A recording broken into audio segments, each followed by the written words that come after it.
welcome to this week's episode of ClueCon Weekly. Joining us this week is Tara Walton, a DevOps expert, a community expert, consultant, education manager at Prover. Thank you for joining us today, Tara. Hi, how are you today? Great. Would you like to start with a quick introduction about yourself, what you do, what your history is? Oh my gosh, I think you listed most of it.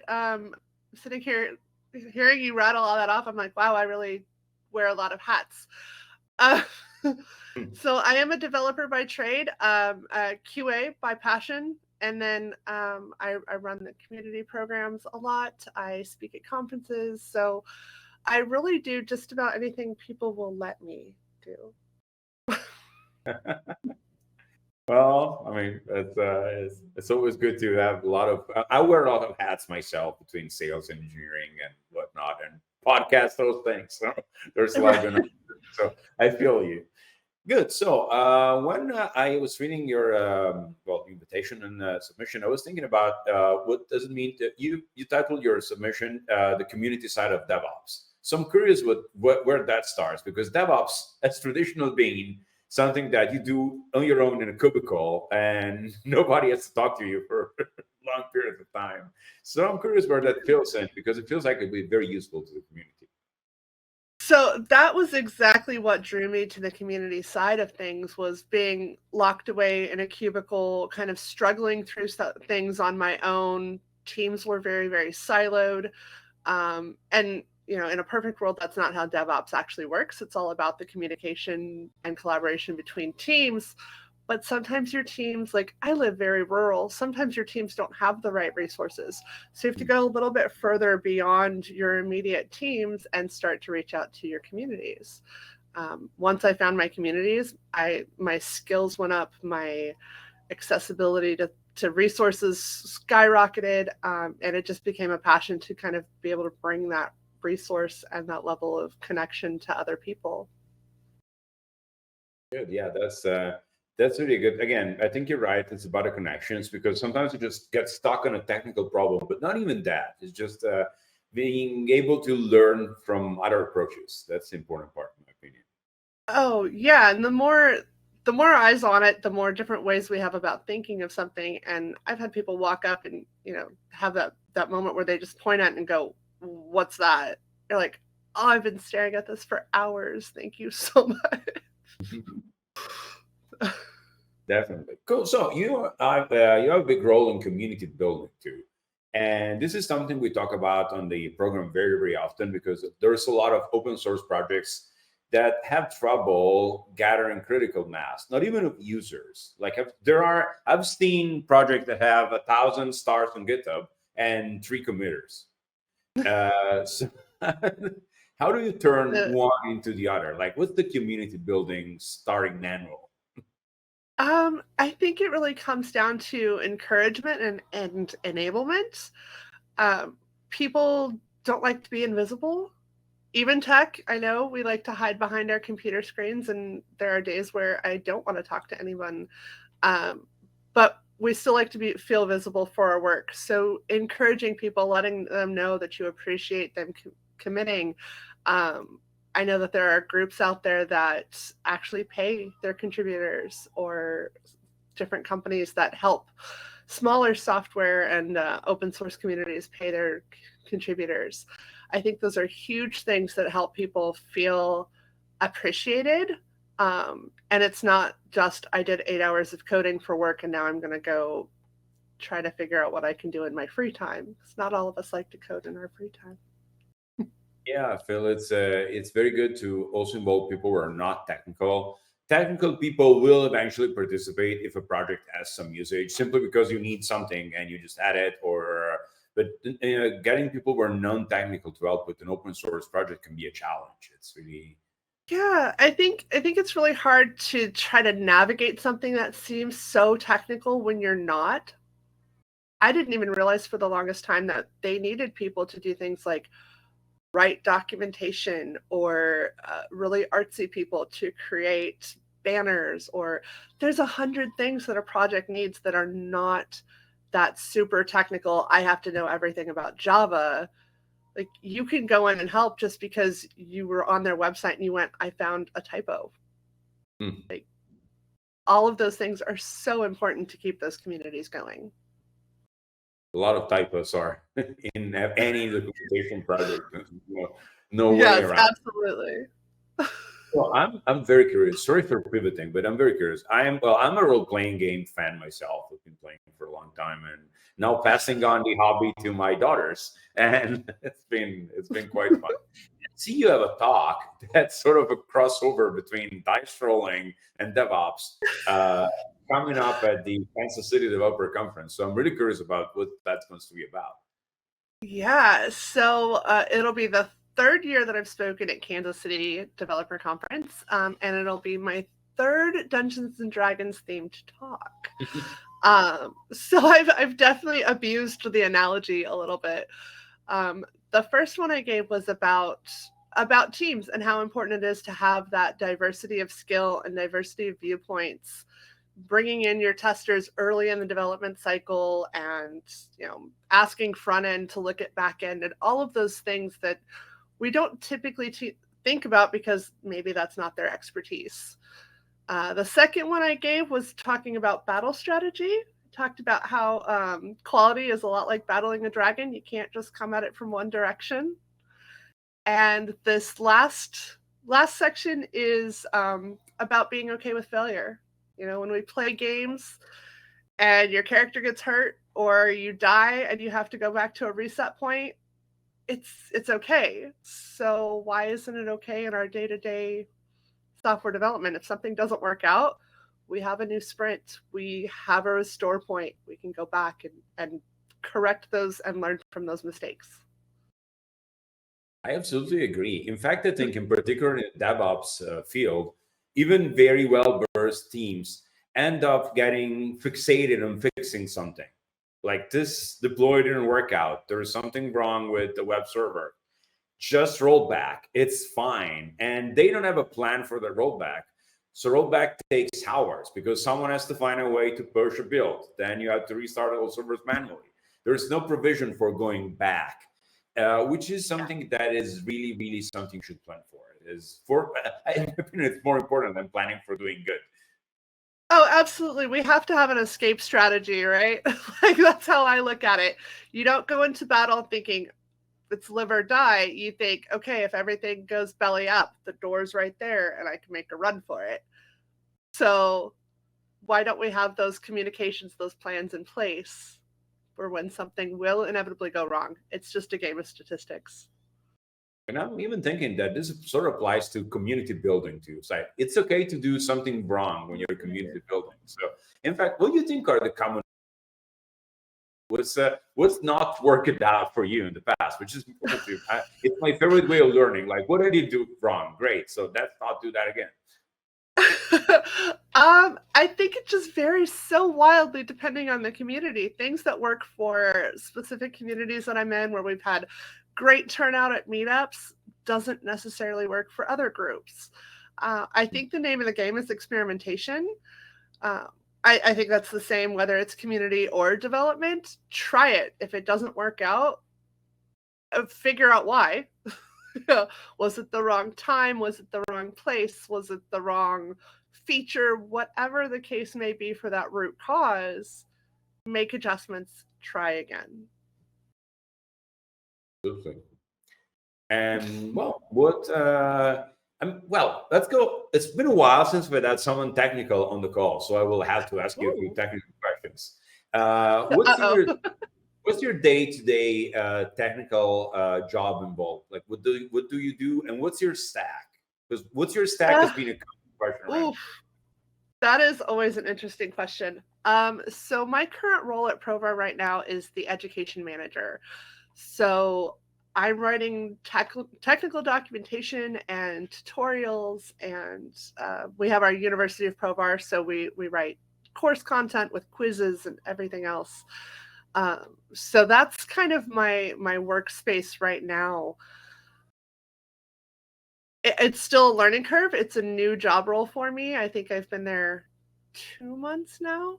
Oh, wow. But it also means that a lot of the times I'm kind of dumped into whatever a client might be working with. So if they're, Java 100%, then I'm swapping gears into Java. If they're writing JavaScript, great, that's where I'm going. Provar is a Salesforce-based test automation software. We do test automation specifically for Salesforce developments, though we do a little bit of everything. And so I work with a lot of citizen developers and people that are just learning. So I'm spending my time kind of explaining basic concepts and getting people excited about learning more about automation. Which technologies are the most popular? Like, what do your courses have the most signups? AI, of course, has been huge right now. Those ones, everybody wants to know more. I don't think any of us have a solid answer on how it fits into our life, at least not yet. And our very basic courses, we have a couple of certifications for using Provar. So our basic certification, our essentials courses, and then the advanced courses. Those are where everybody starts, and so that's what everybody gets involved with the most. From there, you can kind of see it disseminate into other courses that we offer, kind of depending on their job role and things that they find interesting. But basics are usually where everybody starts. I think there's also a lot of interest in Python going on right now, because there's a lot of people trying to. It's tied to AI. You hear that Python is the AI language, and it is to a degree. So people go and learn Python. Plus, it's not too hard to work with. Yeah, I think Python's probably a little bit more accessible than dumping somebody into a .NET stack that is hard to navigate on a good day. I feel like .NET in particular, that's just a technical remark. .NET in particular, I feel like it's hard to get started with, because everything is named the same way, but there's 5 versions of the same thing. They're completely different, and you're supposed to know which one is the right one. Yeah. Like, how many ASPs are there? Absolutely. I think it gets very confusing, particularly if you're trying to learn something new, like AI or machine learning. It gets very confusing to try to deal with 2 learning curves at the same time. Well, you mentioned the elephant in the room, so I have to bring it up now. Oh no! AI, our good friend AI, which for now I think is mainly served for writing Harry Potter fan fictions and a few other bad pieces of literature, as far as I'm concerned. And also, frankly, I find it useful for Copilot and code completion more than writing. So it helps save time, because it will pick the right pieces out of your code and put it back into the new stuff you're writing.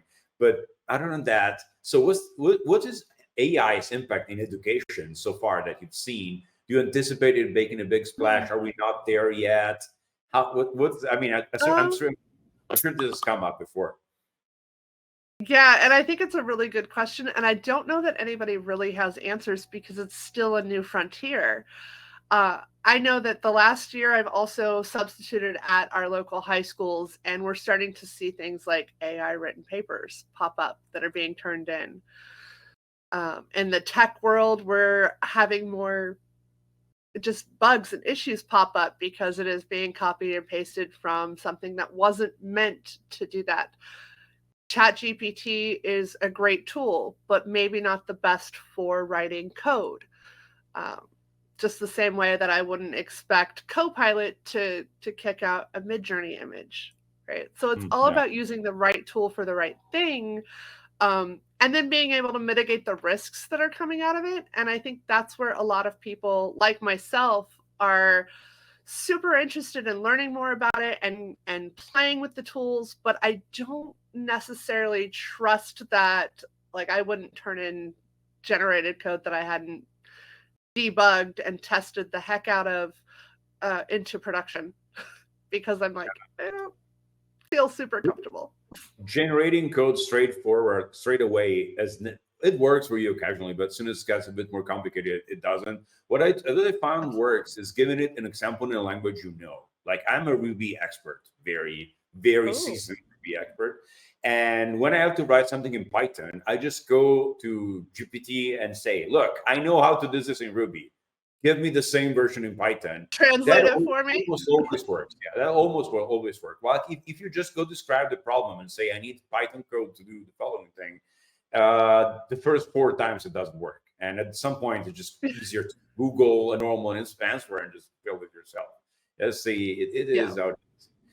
What if, so one thing you might give me an opinion on, I know a few guys who are building a startup, which is they're for education. They're doing summarization for the purpose of doing flashcards. So you see an hour-long speech by Tara about the perils of DevOps testing.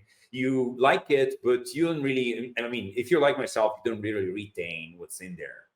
And unless you take notes, etc. So the idea is that you can give a YouTube URL to this service. It will transcribe the audio and make it into flashcards for you, and then do the same thing. I don't know, Duolingo, what's called spaced repetition kind of thing, where every day it will ask you 3 questions, and if you don't know the answers, it will give it to you, so that you eventually retain important concepts. I feel like I love that. My memory is absolutely awful, so I think that would be amazing.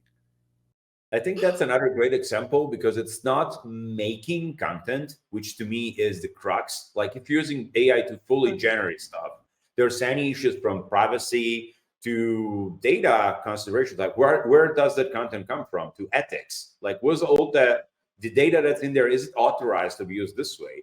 But if you're summarizing or you're moving around your own knowledge and with programming, like reworking code, etc., I feel like that's where the most of the work will go. And honestly, I'm not even sure generative AI, truly generative stuff, will ever be useful. Like, okay, we have enough Harry Potter fan fiction, so is there ever enough, really? That's a good question, Joe. You should ask my 15-year-old daughter. She will say no, but I think we're a good spot right now. Yeah, there's probably enough of a backlog to get through. No, I completely agree. I think there's a lot of really cool things that are going on. There are tools that I've used to help schedule meetings and record videos that give me that bullet point summary that I can click on the bullet point and it takes me to that point in the video. And those things I absolutely love. And now that I've used them, I can't imagine not having them. Much like Copilot, things like that, where you're like, how did we ever code before an IDE corrected your syntax for you? You know?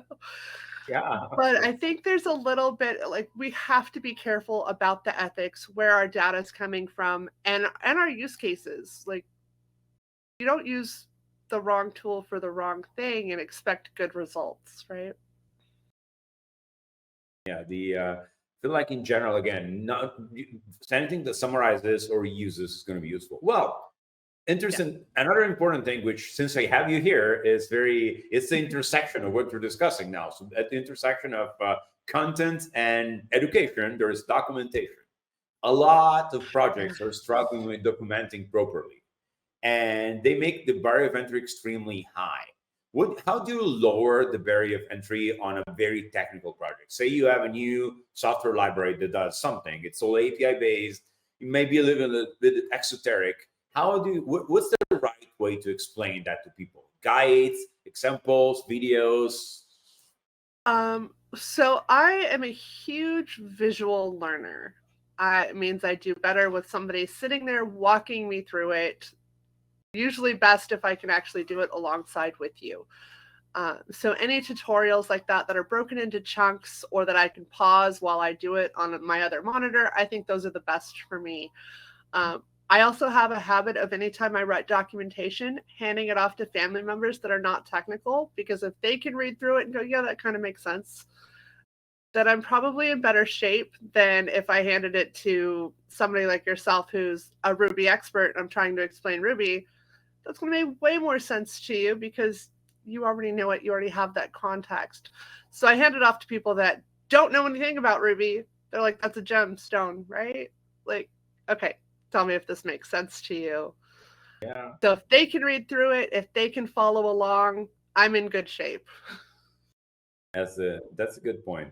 I am a almost pure written language learner, to the point where I barely go. I'll be super honest. I've spoken at I don't even know how many conferences the last 20 years since I've been in the industry.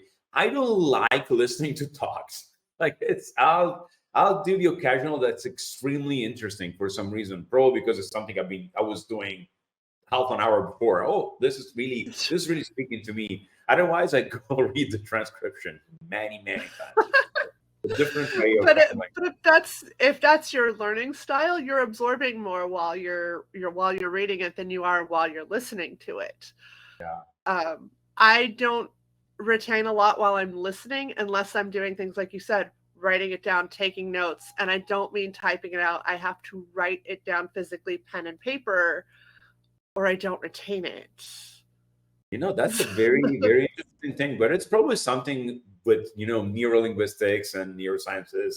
Writing by hand is much better. You're absolutely right. Even if I take notes during a call and it happens that you don't have a document open, I always have a pen and paper on my desk and just write it down. After the call, I remember what I wrote. I don't need to go read through the notes. Well, if I wrote it down on my keyboard, I have to go and read it before I can send the recap email or whatever. It is really something. There are linguistic pathways that we've built from the time we were in elementary school. You listen to the teacher, you write it down. We've built those pathways out as a society, and then all of a sudden we hand, high schoolers, college students, adults a keyboard and say, "Why are you wasting paper?" Because my brain needs it. Yeah, it is absolutely totally true. That is, I feel like it's something, and I'll wrap up. The other way I learn is by teaching. And in a sense, when you're writing notes down, you're teaching to yourself because you're making your brain go through the motion of understanding and writing down. Yes, the best way to learn anything is try to explain it to somebody else. It's why we have the rubber duck philosophy when you're debugging your code, right? Because you're trying to explain it to the duck, essentially. Even though you have no feedback, you're explaining it out loud, you're talking through it, and you have those light bulb moments of, oh, I understand that. I see what I did there. Well, there's a funny. I work SignalWire is mostly US based. I'm one of the few U based team members, and my wife is a psychologist. And occasionally, when she's at home, I would just walk up to her and explain the problem I'm trying to solve. She doesn't know any of it, like literally any of it. At some point, it just clicks. And she always said, I'm sure that makes for some fantastic conversations. But I do the same. I always go and visit family members and I'm like, let me explain this to you real quick. And they usually give me a look like, oh God, why? Yeah, especially because I need to work through it. Like business, like I don't know. I guess what you're saying sounds correct, just because you're very into it, and it's got a lot of acronyms, and acronyms can be wrong. Like acronyms are they'll make or break you, right? Yeah, but if you have enough acronyms in what you're saying, it's probably good. I don't know. It's then you sound like you know what you're doing. Exactly. That's probably true. Well, okay, so I think that's there's a lot in there, especially around building a community and building bridges with people who don't really involving people, getting a critical mass around it is really important. We touched on documentation and how that helps, and how I don't think there's one way to do documentation. That's the takeaway. You need to absolutely do different things to make sure people get to it from many angles, because just me and you are completely different, and it's just two people. Absolutely. So. Well, and I think that's one of the great things about open source communities is, if you're reading documentation and you think, wow, this could really use some screen caps in it, go add them. You can do that. Yeah, here's the button. Great. Now you know where it is. Absolutely. So you don't have to be technical. You could be following their instructions and still contributing to the project. So. Absolutely. So when is this conference you're speaking to in Kansas City? It is the last week of June. So, we've already missed it. Okay. Well, any conferences you have coming up next? In autumn, maybe. Oh my gosh. I will be speaking again at DevOps Denver in September, and then Oh, I'll good. be attending Dreamforce also in September. I think those are the next two that I have slated. Well, then go meet Tara. Go listen to her talk. It's certainly going to be interesting.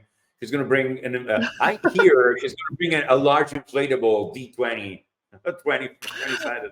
Yes, I do. I have a huge, shockingly purple D20 that is inflatable, so I will bring that around with me. And sometimes we roll to see if something works or if But something's how do not you going to work. determine if it's truly random or not?